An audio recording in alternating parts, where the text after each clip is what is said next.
Méditons avec le pasteur Ertis. Méditons avec le pasteur Ertis. Shalom bien-aimé, le lecteur de la Bible 2019 nous ramène aujourd'hui dans les livres de Jérémie. Nous allons méditer sur Jérémie 12, 1 à 17, où il est question de la complainte de Jérémie et de la réponse que Dieu donnera à cette complainte. Prions. Nous revenons à toi en ce moment, Yahweh. C'est le moment où tu nourris notre âme et notre esprit par ta parole. Laisse que ton Esprit Saint fasse de la place en nous et autour de nous pour ta gloire. Parle à ton peuple, nous t'écoutons au nom de Jésus-Christ. Amen. Jérémie 12, 1 à 17.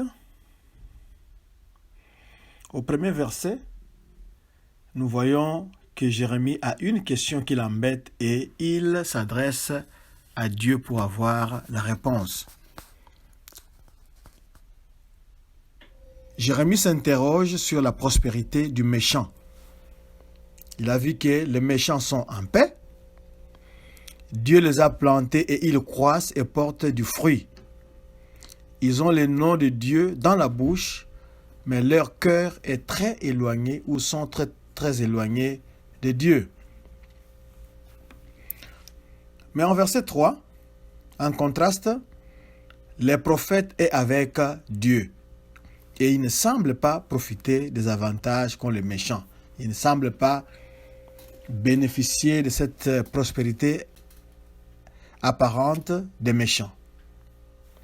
Alors, qu'est-ce que le prophète demande?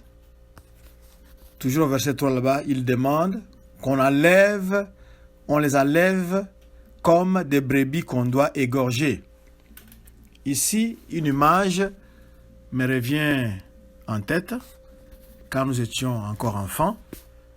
Quand maman voulait préparer un coq, et comme nos coqs et nos poules étaient libres dans la cour, il fallait les pourchasser il fallait pourchasser ces coqs-là.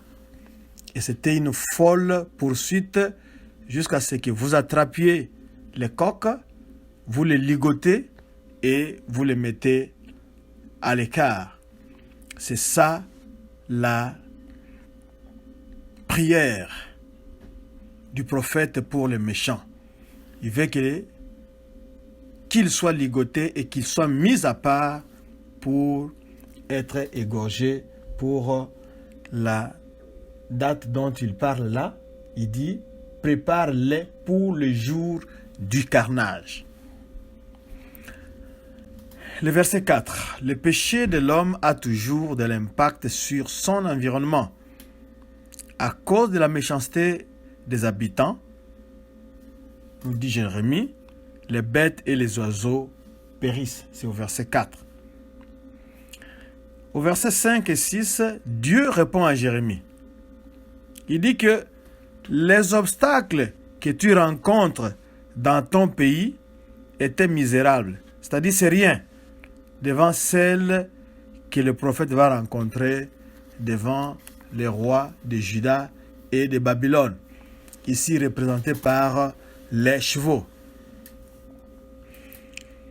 Le verset 6, Dieu rappelle au prophète les troubles imminents qu'il aura à endurer dans la proclamation de l'évangile ou de la parole de Dieu devant un leadership qui ne veut pas se repentir.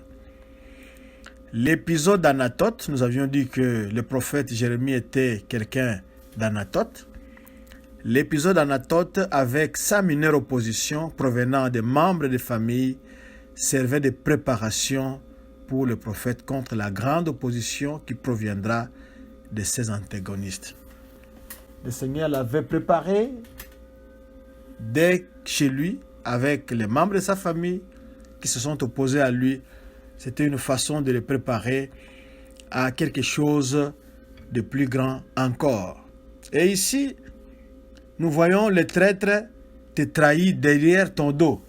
Il ne peut pas te trahir en face. C'est toujours quand tu as tourné le dos, quand tu quittes, quand tu pars, c'est à ce moment-là que le traître cherchera à te trahir. Le verset 7 jusqu'au verset 11, nous voyons que le pays sera ravagé. Dieu dit, j'ai livré l'objet de mon amour, c'est-à-dire Israël, aux mains de ses ennemis. Pourquoi Dieu livre-t-il Israël aux mains de ses ennemis? C'est parce qu'Israël s'était rebellé contre Yahweh. Et quelle est la conséquence de la rébellion d'Israël contre Yahweh? La conséquence est la suivante. Le pays sera ravagé, détruit. Le pays deviendra un désert, une solitude.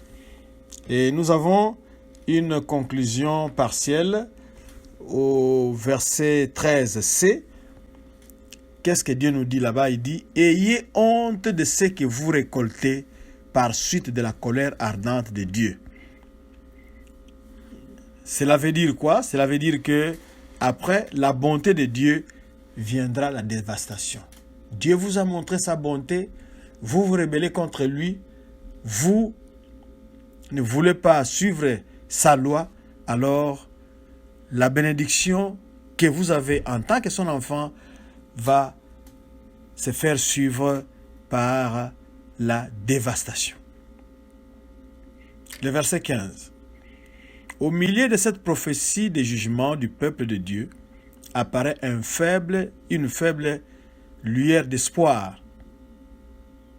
Mais après que je les aurai arrachés, dit Dieu, j'aurai de nouveau compassion d'eux. C'est un espoir de restauration du peuple.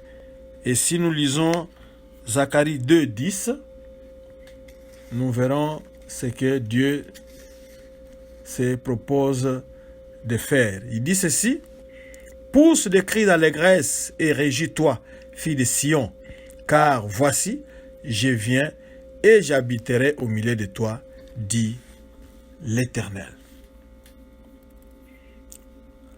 Au verset 16 et 17, nous voyons que le salut sera offert à toutes les nations si elles reconnaissent la souveraineté de Yahweh, si elles abandonnent les idoles et reconnaissent qu'il n'y a qu'un seul Dieu, c'est Yahweh, alors ces nations-là pourront être sauvées. Où en est-on avec vous? Êtes-vous sauvés? Ou vous continuez à vous rebeller? Vous préférez être méchant pour prospérer? Mais Asaph nous a dit que lui aussi il avait envié les méchants, mais quand il a vu leur fin, il n'a plus eu envie de les envier, parce que leur fin sera très brusque et ce sera une très mauvaise fin qui leur est réservée de la part de Dieu. Choisissez les camps, revenez à Dieu maintenant, vous qui l'avez abandonné, et Dieu va vous restaurer. Il ne va pas vous jeter. D'ailleurs, il veut que tous soient sauvés par son Fils Jésus-Christ. C'est comme ça qu'il avait envoyé pour être le sacrifice qui devait calmer la colère de Dieu contre les nations méchantes. Prions. Seigneur, merci pour ta parole qui nous a instruites, que ceux qui proclament l'évangile ne manquent pas de rencontrer certaines oppositions, mais nous savons une chose en Romains, nous sommes plus que vainqueurs. Pour ceux qui ne te connaissent pas, Seigneur, que ton esprit travaille maintenant puissamment à les attirer vers toi, car tu veux que nous puissions passer de l'adoration des idoles vers l'adoration du vrai Dieu, c'est-à-dire que nous puissions être sauvés. Et le salut ne se trouve en aucun autre à part Jésus-Christ. Laisse que Jésus-Christ, par le travail du Saint-Esprit, soit élevé dans le cœur de tout un chacun. Nous te disons merci au nom de Jésus-Christ. Amen. www.églisedoxadeo.com. Cliquez dans les sermons et allez dans la dans le blog pour retrouver cette méditation et d'autres ressources. Bon week-end.